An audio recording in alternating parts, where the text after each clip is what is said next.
So hello students, आप सभी का स्वागत है आपके अपने चैनल टारगेट सेमेस्टर में। उम्मीद करते हैं कि आप सभी लोग बेहतर होंगे और अपने जीवन में बेहतर कर रहे होंगे। स्टूडेंट्स, आप सभी की डिमांड थी कि सर राष्ट्र गौरव के और भी क्वेश्चंस लाए जाएं, तो बिल्कुल आपके डिमांड को पूरा करने के लिए हम लोग पूरी शिद्दत के साथ आप सभी की सेवा में हाजिर हैं। तो आज हम डिस्कस करने वाले हैं राष्ट्र गौरव के मोस्ट इंपॉर्टेंट क्वेश्चंस, ऐसे क्वेश्चन जो सीधे आपके एग्जाम में छपने वाले हैं। स्टूडेंट्स, सबसे पहला क्वेश्चन है, देवगढ़ के देशावतार मंदिर का निर्माण हुआ था। पूछा गया कि देवगढ़ के देवगढ़ के दशावतार मंदिर का निर्माण कहाँ हुआ था, किस समय में हुआ था? चंदेलों के समय में हुआ था, चोलों के समय में हुआ था, या फिर चालुक्यों के समय में हुआ था, या फिर गुप्तों के समय में हुआ था? तो जो देवगढ़ का दशावतार मंदिर है, इसका स्थापना गुप्तों के समय में हुआ था। जो गुप्त एज आपने सुना होगा, जिसको गोल्डन एज भी कहा जाता है, उस एज में उसी समय में, गुप्तों के समय में ही देवगढ़ के दशावतार मंदिर का निर्माण हुआ था। क्वेश्चन नंबर सेकंड है, 23वें तीर्थकार थे। 23वें तीर्थकार कौन थे? ऑप्शंस इसमें दिए गए हैं, नेमिनाथ, पार्श्वनाथ, महावीर स्वामी और ऋषभनाथ। तो आपके जो 23वें तीर्थकार थे वो थे आपके पार्श्वनाथ। तो इसका ऑप्शन हो जाएगा बी, दैट इज पार्श्वनाथ। अगला क्वेश्चन नंबर 3, स्मृतियों के अनुसार कुल संस्कार बताए गए हैं। यानी स्मृतियों के अनुसार हमारे सनातन परंपरा में कितने प्रकार के संस्कार होते हैं? तो आप सभी को पता होगा कि सनातन परंपरा में 16 संस्कार होते हैं। उसका हो जाएगा option B, that is 16। Question number 4 है, कौटिल्य का एक अन्य नाम है। तो कौटिल्य का एक अन्य नाम है चाणक्य और विष्णुगुप्त।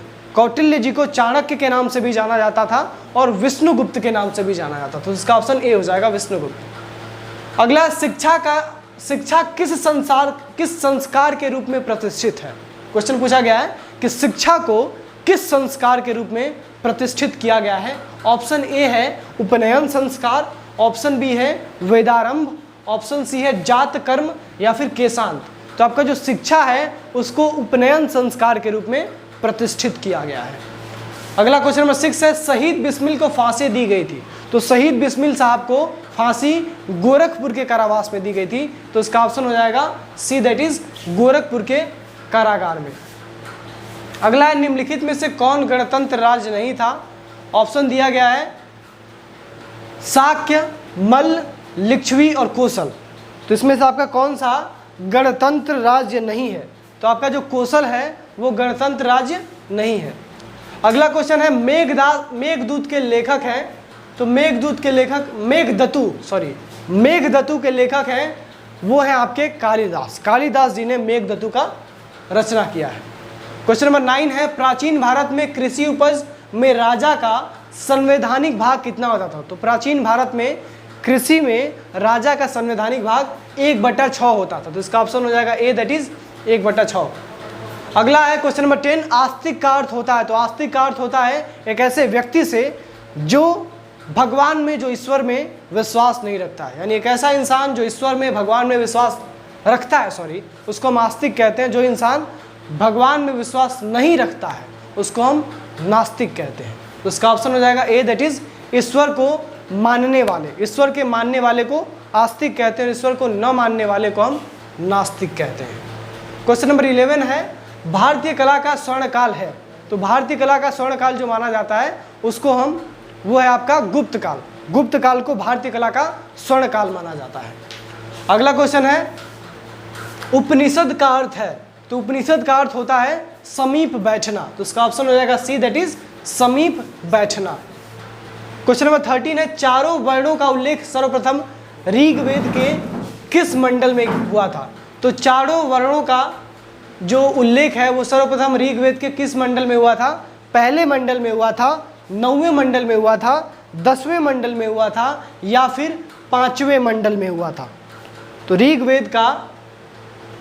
ऋग्वेद के किस मंडल में सर्वप्रथम, चारों वर्णों के किस मंडल में सर्वप्रथम ऋग्वेद का जिक्र किया गया है? तो वो जिक्र किया गया है आपके 10वें मंडल में।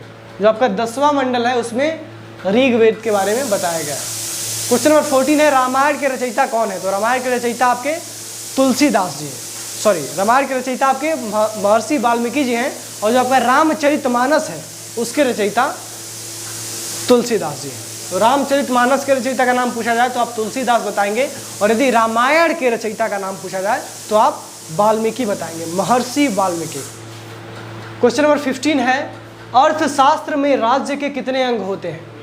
ऑप्शन है 1, 2, 3 या 7। ये क्वेश्चन हम आपसे पूछना चाहेंगे कि आप बताइए कि अर्थशास्त्र के अनुसार राज्य के कितने अंग होते हैं।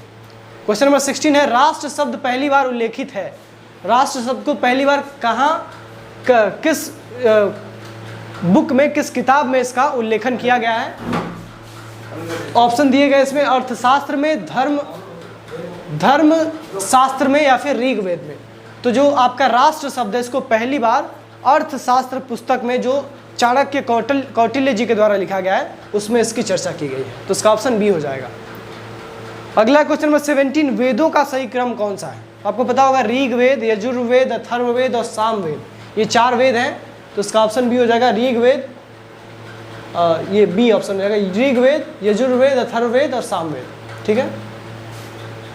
अगला क्वेश्चन है, ऋग्वेद के रचनाकार हैं, तो आपको पता होगा कि जितने भी वेद हैं उनकी रचना महर्षि वेद व्यास जी ने किया है, तो इसका ऑप्शन सी हो जाएगा, दैट इज वेद व्यास। अगला क्वेश्चन नंबर 19, पुरुषार्थ का सही क्रम है। तो देखिए जीवन में पुरुषार्थ में 4 चीजें आती हैं, धर्म, अर्थ, काम और मोक्ष। तो कौन कौन सी इसमें इसका सही क्रम कौन सा है? तो सबसे पहले धर्म आता है, उसके बाद से अर्थ आता है, फिर काम आता है एंड देन मोक्ष आता है। तो धर्म, अर्थ, काम, मोक्ष ये जीवन के 4 पुरुषार्थ हैं। क्वेश्चन नंबर 20 और आखिरी क्वेश्चन है, वेद का अर्थ क्या होता है? ज्ञान होता है, नियम होता है, सदाचार होता है या फिर परुसार होता है? ये क्वेश्चन भी हम आपसे पूछना चाहेंगे कि वेद का अर्थ क्या होता है। तो दैट्स ऑल स्टूडेंट्स, ये थे आपके 20 मोस्ट इंपॉर्टेंट क्वेश्चंस जिनकी एग्जाम में पूछे जाने की 100% पॉसिबिलिटी है। तो मिलते हैं अगले लेक्चर में, तब तक पूरी शिद्दत के साथ पढ़ाई करते रहिए।